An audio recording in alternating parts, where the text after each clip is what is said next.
you for joining me this morning. I'm very pleased to participate in the Competitiveness Forum because I think that it is the key issue facing the Caribbean. And I thank the organizers for allowing me to share some of the research I've been doing on this topic.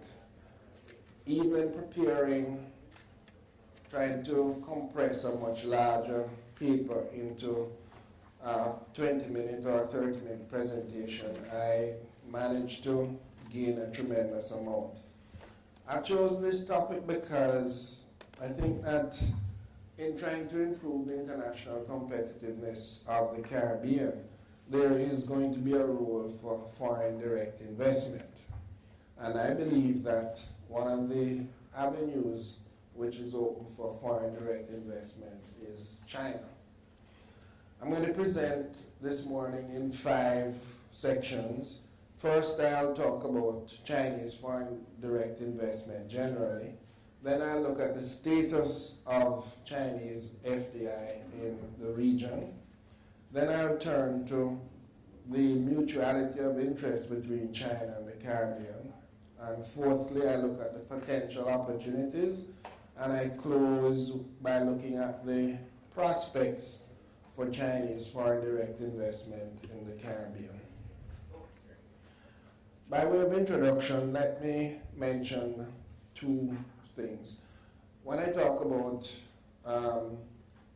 foreign direct investment from China, I'm talking about the People's Republic of China and not Taiwan.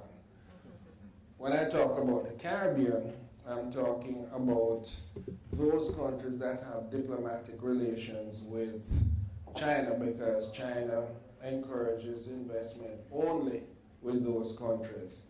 And as you know, representation in this region is split between China and Taiwan.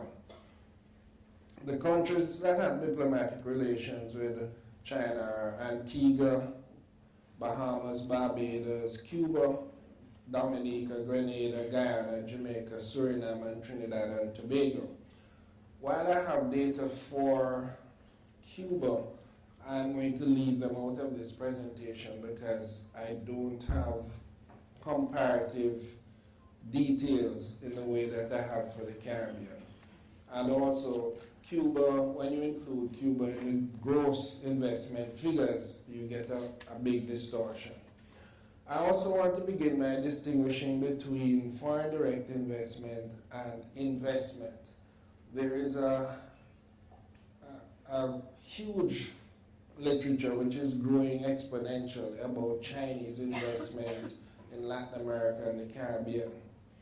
And here, all capital flows, whether loans or investment, are lumped together and described as investment. And when you look at that, you can get a significant distortion because Chinese aid to Caribbean countries has also grown rapidly. But by conflating all of them under investment, it's very misleading.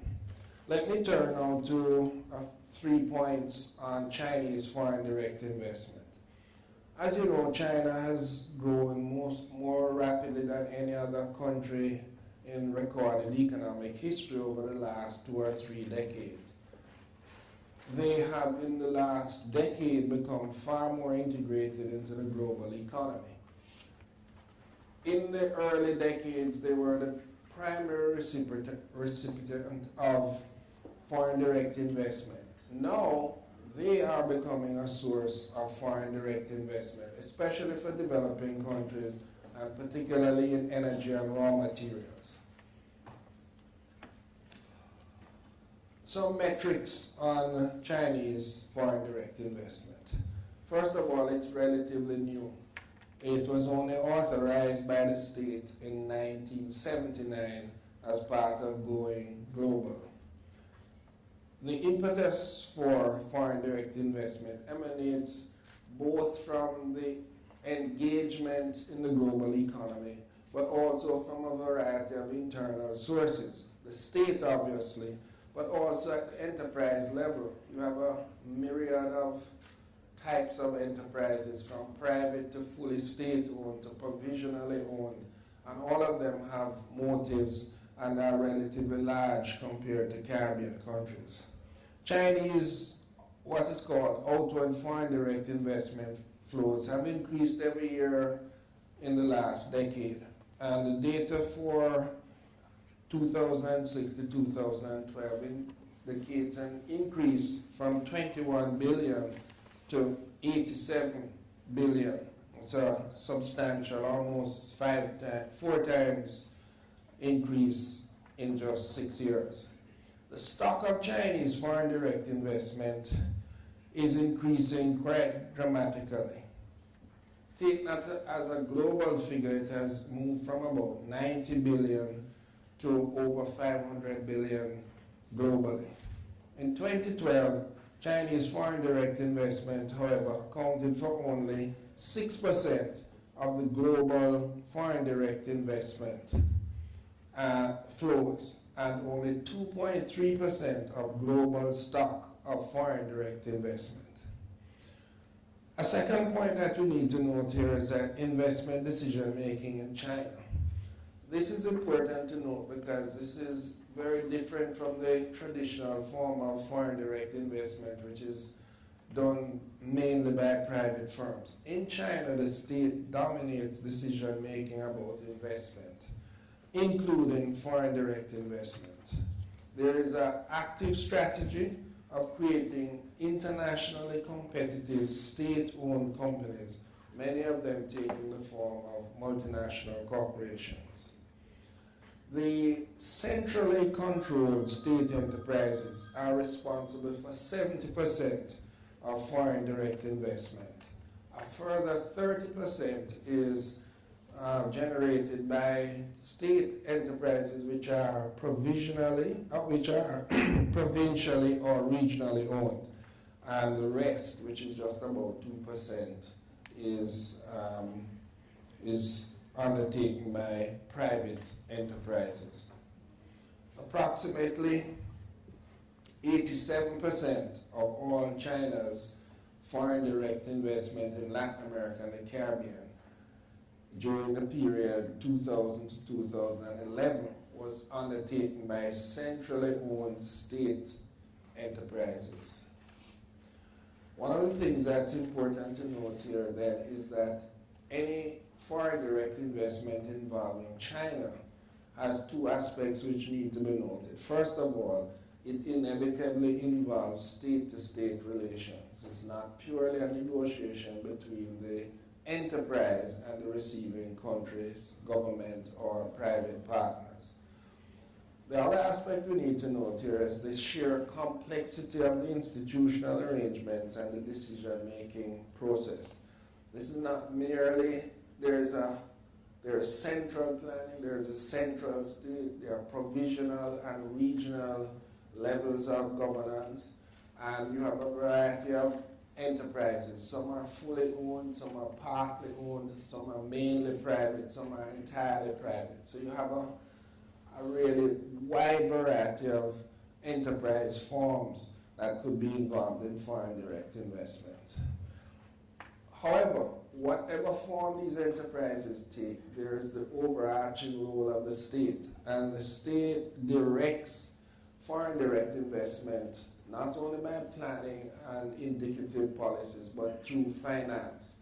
And here we need to distinguish between A, financing their external activities through the China Development Bank or the Export-Import Bank of China, and B, controlling those enterprises through the state-owned banking system. In other words, if the state wants to encourage raw material foreign investment, it will make sure that the banking system provides the appropriate funding both internally and externally. And therefore, the state is behind in a controlling way. The third aspect that we need to note here is that at the level of the enterprise, the drivers for Chinese foreign direct investment are pretty much the same as other foreign investors. However, in the case of the Caribbean, most of the investment has been raw material seeking, rather than market seeking or efficiency seeking or strategic asset seeking.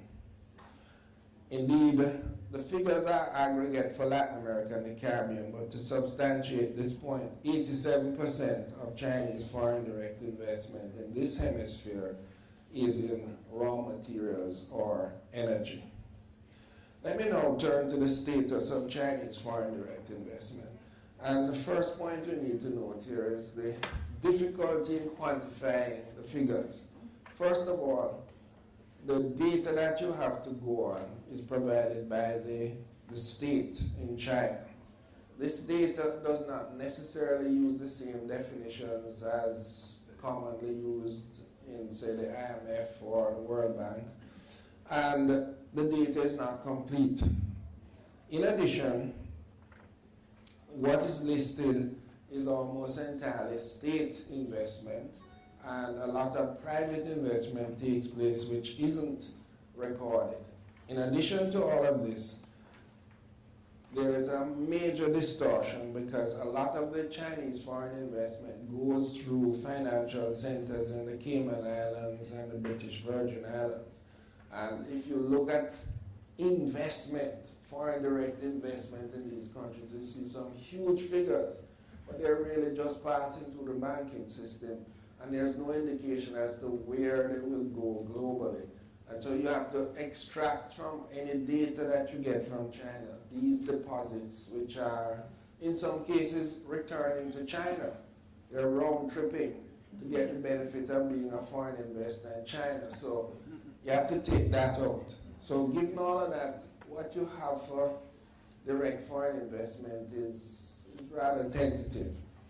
Secondly, in the case of the Caribbean, if we exclude Cuba, in 2012 there was about 320 million of Chinese foreign direct investment. That is an increase from 75 million in 2003.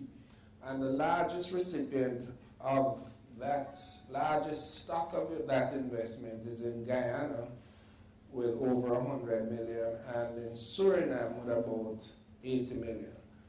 Just to go back to the point of the uncertainty of data, if you read across the figures from the Chinese government, there was some real investment of about 56 million in the Bahamas in 2007, but in 2008 it is recorded as less than 1 million. So this data is difficult to interpret. If you add Cuba to the picture, you're really adding about another 150 million to the figures. But I've taken that out because I don't have details on Cuba. Now, Chinese foreign direct investment in the Caribbean at this stage is very small, both as a share of China's outward foreign direct investment and as a share of total foreign direct investment in the region, which is largely dominated by US, Canada, and Europe. Let me now turn to an inventory of the projects I've been able to identify. And I don't want to say it's complete, but in this inventory, unfortunately, based on what I've been able to ascertain, the biggest single investment in the region from a Chinese source is a project of over 2 billion, which was done by a firm from Hong Kong. It's a major port development in Freeport, an investment of about 2.6 billion. That's not included in the Chinese foreign direct investment. There have been 2 investments in Guyana. One, which is strictly private and small and is seeking a local market, is a shipyard. The major investment has been by a private group from China in the bauxite industry. And it is not clear that this investment is running at full capacity at this time. This is a raw material seeking investment. In Jamaica, and let me just mention that sometimes you have data that you can't use publicly, you have to respect the confidentiality of it. So if I'm vague at certain points, it's not because I'm uncertain about the accuracy. In the case of Jamaica, there's an investment in 3 sugar plantations and sugar factories. That is aimed both at external and internal market seeking. There has been investment in road operations, the completion of a major highway which is going to be a toll road, and part of completing the financial arrangements involves some equity by virtue of assets provided by the government for this operation. There's also been a major investment in palm oil production in Suriname, and that is intended for export to China. This is a raw material seeking investment and to export to China. Finally, and the details here are not as good as I would like, it is clear that 2 or 3 investments have been made in the allocation of concessions for natural gas exploration in Trinidad. And this is a raw material seeking investment which fits with China's global search for energy across the world. I want to mention what I call kind of investment, which is what I call inadvertent foreign direct investment, in that China does not invest in countries that have diplomatic relations with Taiwan. That includes the Dominican Republic. But a Chinese state enterprise bought a foreign firm, which has an equity in the Dominican Republic. So they are actually engaged in the Dominican Republic in an inadvertent but rather than deliberate way. And that's a very interesting possibility for those countries that are not giving diplomatic recognition to China. Okay, having looked at the inventory, let me now turn to what's the mutuality of interest. First of all, China's interest in the Caribbean. Why would China be interested in a small group of countries? Well, first of all, we have to know there are a range of enterprises in China. We tend to think of foreign direct investment as always multinational corporations, but you have a range of smaller firms. And for some of the smaller firms, the Caribbean is an ideal environment to invest in because they're not multinational corporations. So once you understand there's a range of investors, you can understand there are always going to be firms, some quite small, who will be interested in investing in the Caribbean. I see 5 motives, and I'm really expanding Dunning's typology. First of all, there's market seeking in foreign direct investment. This is not going to be seeking Caribbean markets. It's going to be seeking export markets using the Caribbean as a production platform. Secondly, there is the traditional raw material motive, which is very strong in Chinese foreign direct investment. Thirdly, efficiency seeking, not likely, since we're not going to provide the kind of economies of scale. Fourthly, asset seeking. That hasn't happened yet, but I'll come back to that in the opportunity. And I want to mention a 5th one, which I'm adding here, which is debt recovery. The Chinese government has provided a considerable amount of aid to Caribbean countries. Many of these countries are already highly indebted, and this aid has to be paid back at some stage. One of the ways in which this indebtedness can be settled is by the transfer of assets, such as land. So I see this as a 5th form of investment, which is through debt recovery or debt repayment. Now, on the okay, I want to mention one other special aspect of the Caribbean. Caribbean is an export platform, given the fact that it has preferential trade arrangements with a range of countries, Canada, Europe, etc. I think this is a real possibility here because China faces real non-tariff barriers to trade, but also faces prejudice. And sometimes a Chinese-made good coming through the Caribbean would be more acceptable and raise less hysteria about the local market being lost in Europe or in the United States. Turning to the receptivity of the Caribbean. Obviously, at this stage, where growth is fairly fragile and at low rates, anything that can boost investment and foreign direct investment has traditionally played this role. I believe that while the Caribbean has benefited in the last decade from significant aid flows, that as the repayment becomes an issue, the Caribbean is going to turn more towards seeking foreign direct investment than more aid. Okay, the fourth section, potential opportunities. I think there are a myriad of opportunities. First of all, raw materials. There's natural gas, there's gold, there's bauxite, there are fish stocks, there are a whole range of raw materials, timber, which China could be interested in.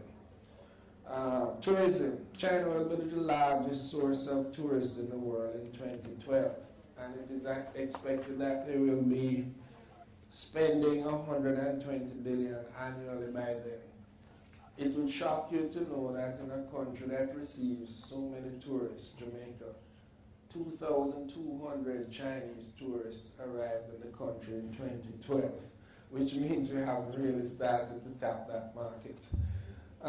Agriculture and forestry, Suriname, Belize, Guyana, very attractive. Food, important item for China. China has been acquiring land, not the only country, but has been acquiring land in Africa for food production, and it's a possibility here. Construction, while it has been a service to date, I could see some of these countries incorporating locally to get the benefits of being a Caribbean firm rather than a Chinese firm doing construction. Infrastructure, roads and ports, and I'm sure you'll hear more about that later on. China has been a major investor in ports all across the world. Pakistan, Sri Lanka, Belgium, Greece, all over the place. So port expansion in the Caribbean is certainly going to be a possibility, especially given the synergies, potential synergies with the expansion of the canal in Panama. Education. Why should only U.S. firms be having universities? In China, the initiative may not come from China, it may come from institutions here who are seeking strategic alliances in advanced education. Manufacturing, a possibility for external markets. Healthcare, oriental medicine, rail and the mystique of it has been growing rapidly in the U.S. I could see that it would be easier for major establishments to service U.S. healthcare needs from Jamaica or the Bahamas or Barbados. Finally, real estate. Chinese investors, and there's now a group of rich investors in China, have been the main purchasers of upscale real estate across the world. We have some upscale properties in the Caribbean, especially in Barbados. I believe that this is a market we have not tapped. Let me turn to the final section, the prospects. There are about 8 factors. It's not an exhaustive list, but there are about 8 factors that would affect the prospects for these opportunities to be realized through foreign direct investment from China. First of all, diplomatic relations with China is still going to be a prerequisite. However, I raise the question that if there was a country that didn't recognize Taiwan but had oil and natural gas, I have a feeling that the Chinese government would find a way to do business with that country, based on experience in Africa. In addition, I mentioned already the inadvertent foreign direct investment, where you buy a global company, which is say an Australian mining company, and then you find out that they have a stake in Guyana or Suriname or somewhere. So that's the first one. And that relates to whether countries who are now beneficiaries of development aid from Taiwan will make what I think would be a good strategic decision. I believe ultimately the future is weighted towards the People's Republic rather than Taiwan. I would hazard a guess, and I hope this won't be attributed to me, but I would speculate that eventually, given the close and growing integration between Taiwan and China, that they will find some sort of autonomous relationship with China.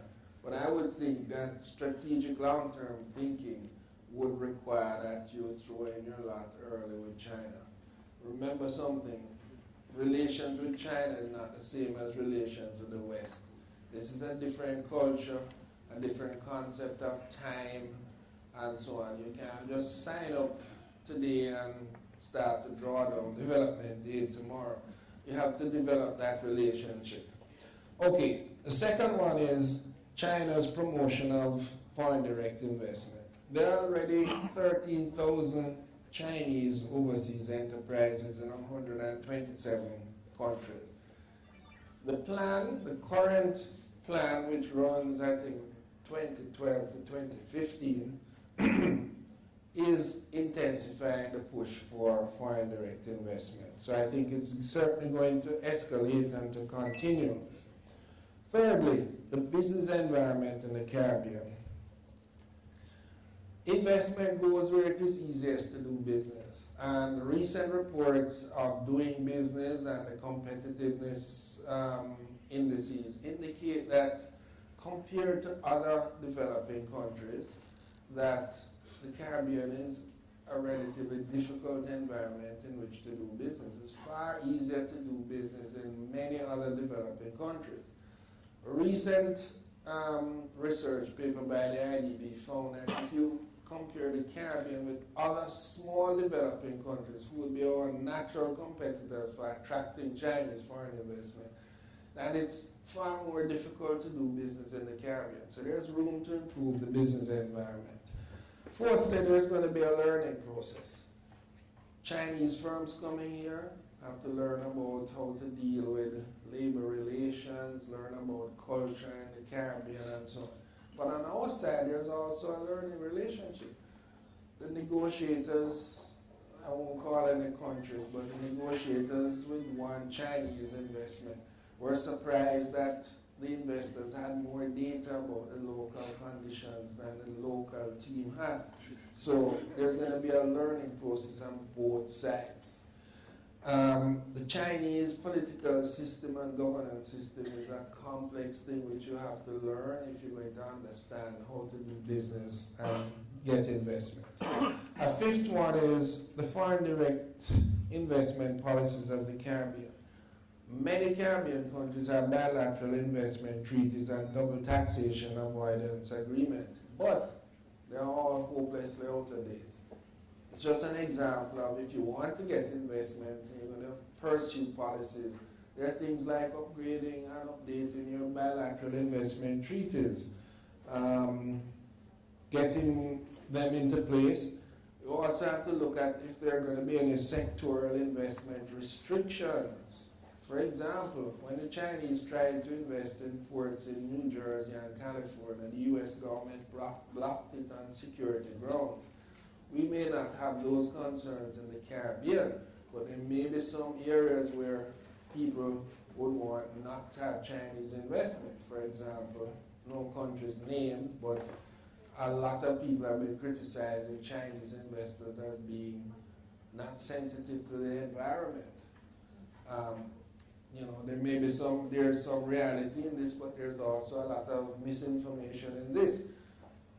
Some people might say, well, we don't want Chinese investment in, say, beach property because they're going to destroy the beach. My answer to that is an investor is an investor is an investor, okay? All of them need to be encouraged and all of them need regulation to become good corporate citizens. I don't see a Chinese firm as any different from an American in terms of how they're going to operate. 6, very interesting and important, what I call transnational ethnic business networks. China is not just an economy. It's a civilization and it's a global economic network. Chinese citizens all over the world are still plugged in to family ties and other networks in China. And that is one of the reasons why there is friction between what I call settler type investors, where the investor comes and stays, lives in the country. For example, in Africa and in some parts of the Eastern Caribbean, there has been friction because new Chinese traders are seen to have an advantage, not only in language, but in connection with sources in China, and therefore have a competitive edge which puts local traders out of business. And it's been caused a lot of friction in Nigeria and I think in Antigua. Point being that there are these transnational global ethnic networks. They can be an advantage as well as they can be a problem. 7, potential non-economic frictions. There's nationalist sentiment, and there's xenophobia, there's racism, there's prejudice. Whenever you get a new group making progress in the global economy, there are always a lot of disparaging remarks. When Japan started to make cars, people were saying, well, they have a lawnmower engine and they're not going to last. And now they're making some of the best cars.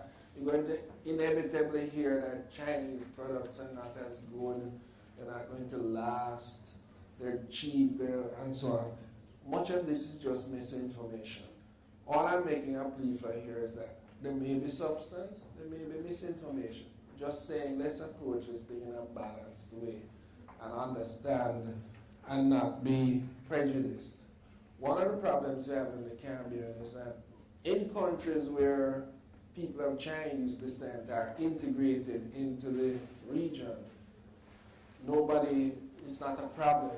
But in some countries where there have been few Chinese, the moment there are a couple extra Chinese people settling there, a hysteria develops. For example, I'm not describing this as hysteria, I'm merely citing an issue. The US and Bahamas are very concerned about construction workers from Chinese companies that remain in the Bahamas. Bahamas is concerned about a new outside population, but the US is concerned that eventually these people are coming to the US. So there are all these non-economic things that can cause some friction. Final point here, number 8, is the experience of the early investors, what I call vanguard companies, is very important. If they succeed, if they're profitable, if they have a good investment experience, that's the best advertisement.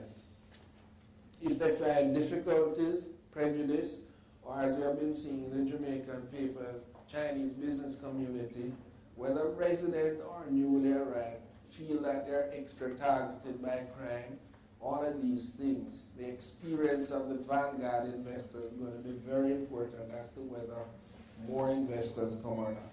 Let me conclude and stay on schedule, Mr.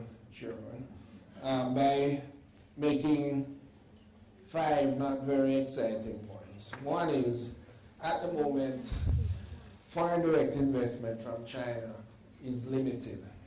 2, it's likely to increase because China is going global. And thirdly, we have strong interest in China, matched by our own interest in getting more investment from any source, including China. 4, there are opportunities in a wide range of sectors, and properly nurtured, I think Chinese foreign investment could fill some of those. And finally, the relationship with China. I want to make a plea which goes beyond just investment. Obviously, China, the center of gravity of the global economy, is switching towards the east. And I believe that in dealing with China, and to a same extent to other countries in Asia, you have to learn the culture. It's a different political system. It's a different culture.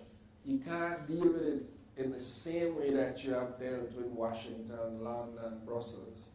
And I want to be sure that we understand this and that we take this into account. And I leave you with this illustration. We are fond of quoting the so-called Chinese proverb that we want to live in interesting times. There is no such proverb. It cannot be traced anywhere in China. But it is the kind of superficial understanding that we have of China. And I'm suggesting that you have to get to know this country. This is a unique civilization. Most countries can tell you when the country was formed. China's origins, it's just always been there. It's not a country, it's a civilization. The political system is neither capitalist nor socialist. All of this you have to learn, because foreign direct investment is embedded in a much wider relationship. And I want to be sure that we are dealing with it properly in the Caribbean. That's the best way I can, and safest way I can say about the nature of our relations with China at this time going forward. Mr. Chairman, I'm adhered to my time. Thank you.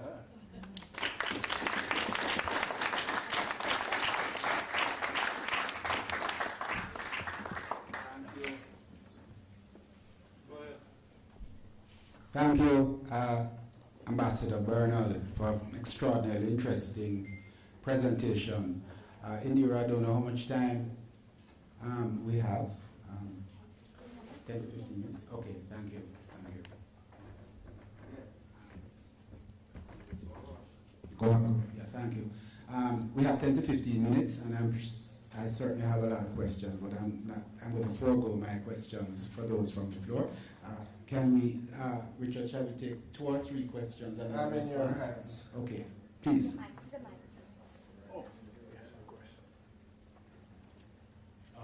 Morning. Can you give your name when you... Yeah, Michael Edwards. Ambassador, is there anything in your research or information being otherwise that suggests that the Chinese maybe have looked at the Spanish experience here and might be looking at those kind of large-scale hotel investments? Can we have a couple more? Keith Nurse.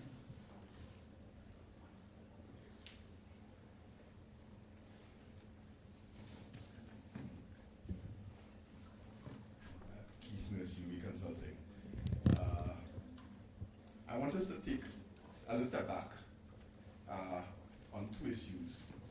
One, we've had a long debate about the benefits of foreign direct investment in the region, of which you've participated. And the critique has essentially been, well, where is the value added? Where is the local contribution? And how does it impact on our economies? And in this regard, the recent literature on Chinese investment in the Caribbean and in Latin America generally has raised tremendous concerns about what we could call the commodity trap, which is that in effect, Chinese investment is largely going into the raw material areas, as you've identified, close to 87%. I think, if I recall correctly in your presentation. So I think there's a major concern. There's also the concern of what we call deindustrialization, which is, you will be familiar, I forget the author's name, who's written about the dragon in the room, that 90% of what can be produced in Latin America and the Caribbean can be produced cheaper in China and exported here. And so, throughout the region, and there's a tremendous concern that, yes, there's Chinese investment, but the Chinese imports is having a significant impact in terms of the industrialization of the region. Can we be tight, Keith? And the last point is, some of our countries in the region have some Chinese populations since the 19th century. Is that Chinese diaspora does it give us a leg up? China's first foreign minister was Trinidadian, and so on and so forth. Thank you very much. Carlo Pietrobelli.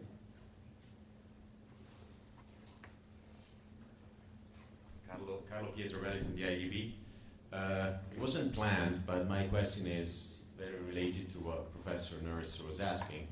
And that has to do with the benefits from foreign direct investment. I like very much your presentation and your overview about the potential and the present situation of FDI investments in Latin America and the Caribbean from China.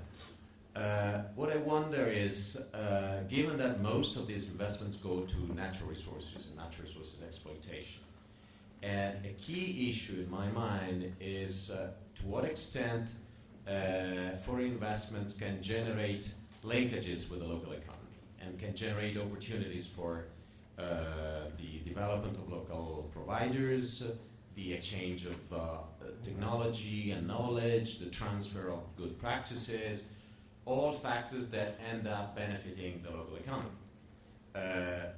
What's your assessment in terms of the impact of Chinese investments in raw materials, and can governments do anything in this regard? Okay, thanks. As always, the question and answer is always very important. On the hotel investments, no interest to date, no interest yet in airlinks. But if we get Japanese tourists coming this far, we certainly can get Chinese. We have not educated the Chinese consumer. Right now, most travel from China, which is a new phenomenon, is going to elsewhere in Asia, some of which are tropical locations, and to Europe for culture and history and so on. It is for us to make the runnings. I think once that happens, you will have Chinese investors. The second possibility is Chinese investors investing in global hotel chains, even where there may be no Chinese tourists.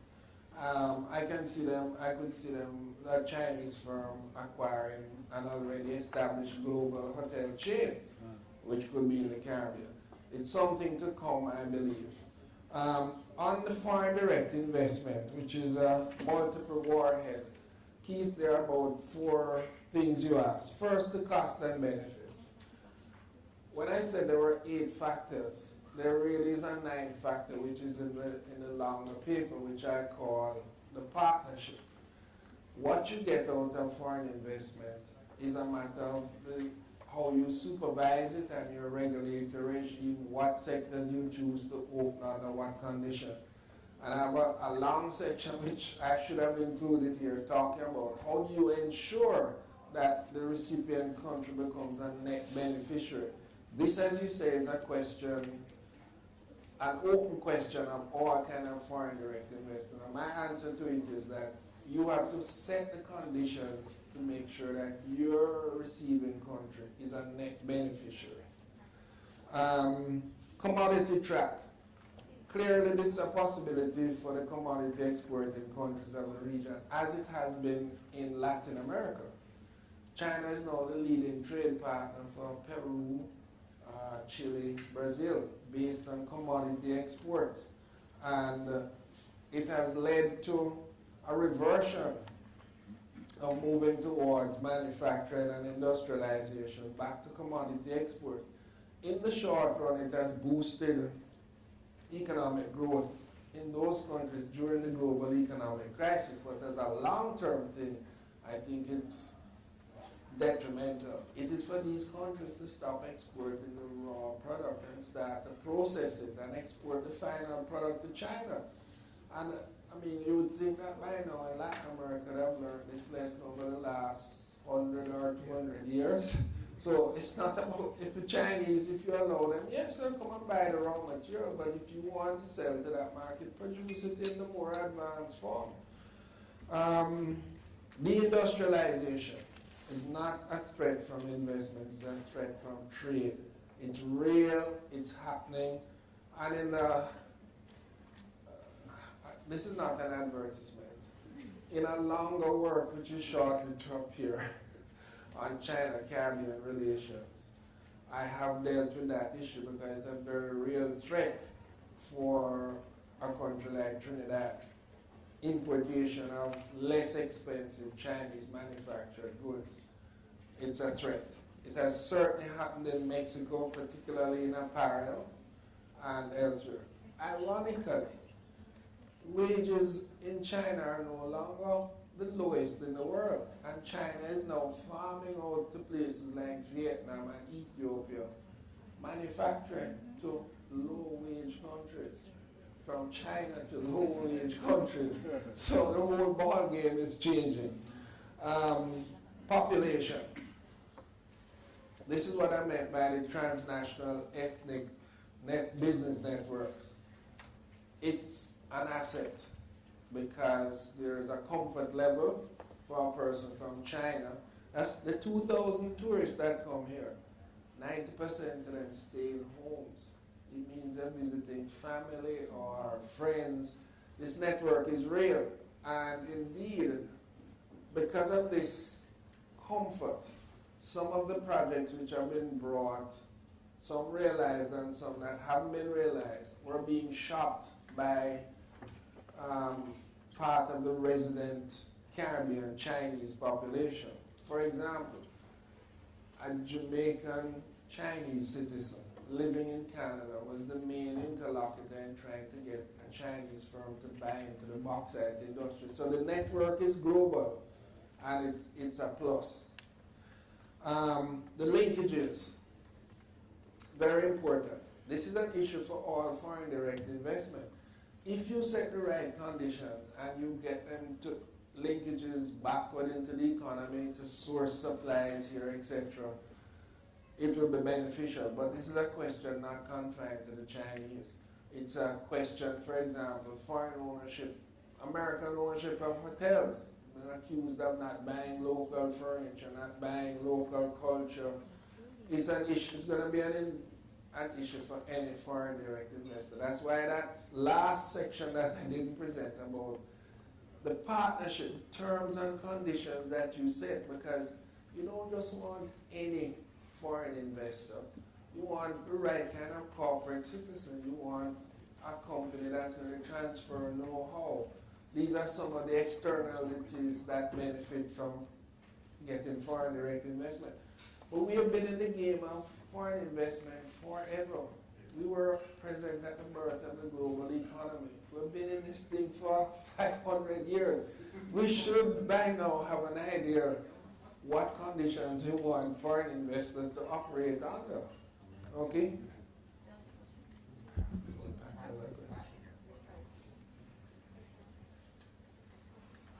Hello, Ambassador. I'm Pat Northover from CCfC. I want to thank you for, as usual, very insightful and fantastic presentation on the command of the intricacies of a very, very difficult topic. And I'm glad you raised issues of partnership. Kind of have three questions. First one was really, you said we have a long history of a relationship with foreign direct investment being at the presence of globalized international relations, emergence of capitalism. But how do you negotiate with a new global hegemon? I mean, our experiences have always been that we get the short end of the stick. So China, with a very difficult record internationally in terms of hard negotiations for its own benefit. I wanted to draw attention also to regulatory gaps that exist that you mentioned, and whether or not partnership couldn't exist there. For example, supporting training and development in key regulatory agencies.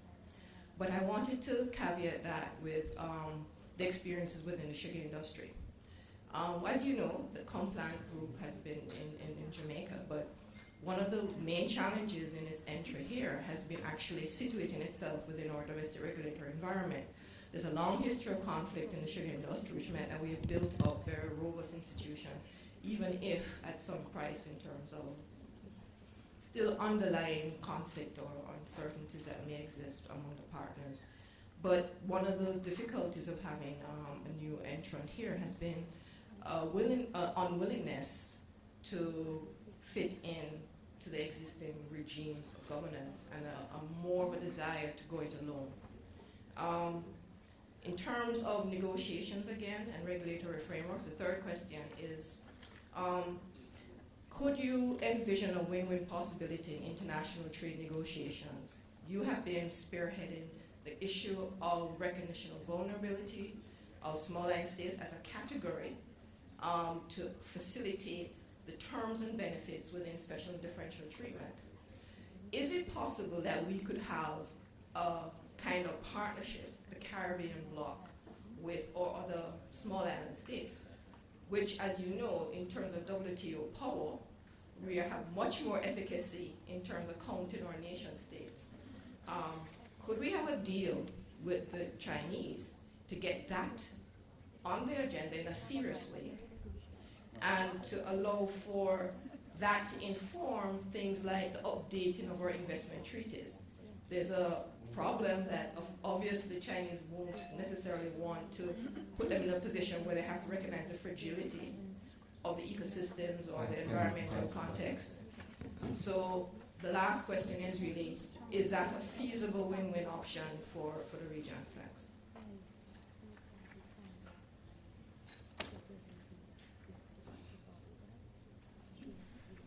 Thank you. Good morning. My name is Sharifa Powell from UV Consulting. We actually have a table to our left, so for our colleagues who have not yet visited, I invite you to do so. Just stole a moment, share. Thank you for your presentation, Dr. Bernal. Just two very quick questions. One on the issue of subsidies which may or may not be given to Chinese companies and the possible impact, if there may be, on our own local producers. And if you could just comment on that if you can. The second question pretty much relates to what the former speaker mentioned, and also in your summation of your last response, which pertains to investment and the framework which is created regionally. I know that there has been a CARICOM investment code being tossed around for quite a bit of years with very little movement. You mentioned the fact that individual countries have bilateral investment treaties, have double taxation agreements, but there is no uniform curriculum or CARIFORM or Caribbean approach to really marshal the investment. You mentioned the fact that how do you now determine or encourage or require firms, for example, for there to be technology transfer, for there to be some level of corporate social responsibility. And my question really is, to what extent do you believe that the region really needs to get to the point of pursuing a harmonized investment policy and investment code, and will that actually have an impact on us being able to harness the best of our investment opportunities with partners such as, not exclusive, not limited to, but with partners such as China? Thank you. Thank you. I wonder if I could stick in a third question. Okay. You spoke about China almost as a force sitting out there, waiting, looking for eclectic or serendipity almost. Is there a Chinese strategy for the Caribbean? It seems to me that certainly in the whole port area and in the shipping area, that if you look at what China is doing, you can discern the elements of an overall strategy. In Chaguaramas, they seem to be moving in the direction of ship repair. In Jamaica, the Goat Island thing seems to be as though this is where they want their port to be. There's the Bahamas thing, which as I say is Hong Kong, but and there's I think in Panama, I think China Harbour is doing the Colon container port. Is there an overall strategy, and to what extent have we taken a sort of universal, comprehensive approach to this in terms of how we in turn strategize our approach to China? Okay, let me begin the first group of questions. A, the terms. B, the possibility for collaborative regulatory action. Thirdly, the sugar industry. And fourthly, partnerships. I'm going to suggest to you that the experience of the Caribbean countries is that when they collaborate for external negotiations, they have been successful. I'm not talking about the EPA negotiations. For example, when Jamaica engaged the multinational corporations in the bauxite industry in the 70s, they put a very good team together and they were successful in getting a levy. I therefore maintain that if the Caribbean as a group, they will be stronger, and if they put together the right team, they can help to set the terms of the engagement. They can be more effective in controlling the regulatory environment. I believe that that is possible. The one thing I would say is that the Caribbean is in a difficult economic situation, and when you're in a difficult economic situation, you must never relinquish. You mustn't be too anxious. You mustn't just be so anxious that you want to sell this asset or you want to get rid of this state enterprise, and just you're so anxious and desperate financially that you're just going to let it go. That's the thing to avoid. Even if you're desperate, don't let that show in your negotiations. So, and I've seen some anxiety in the Caribbean. The anxiety to get things done resorting to certain initiatives which I'm not fully in support of. Sugar industry, learning experience on both sides, both for us and for the investor.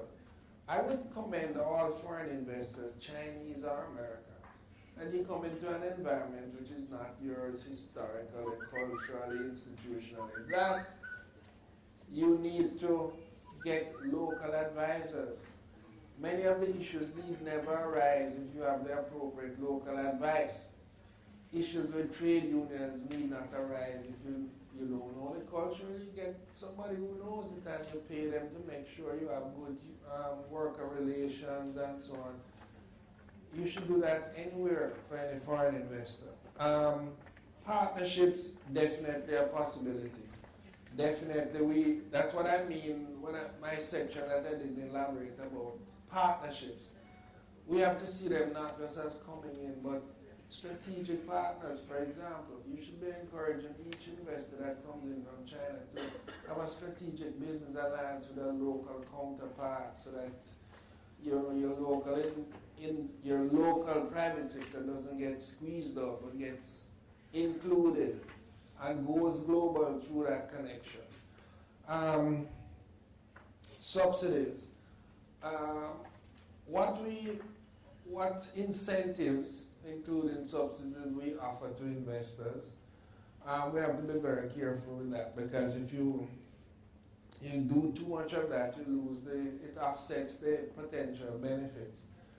I think the literature also shows now that it's more important to have a competitive and globally competitive business environment where it's easy and predictable to do business rather than giving incentives. Why?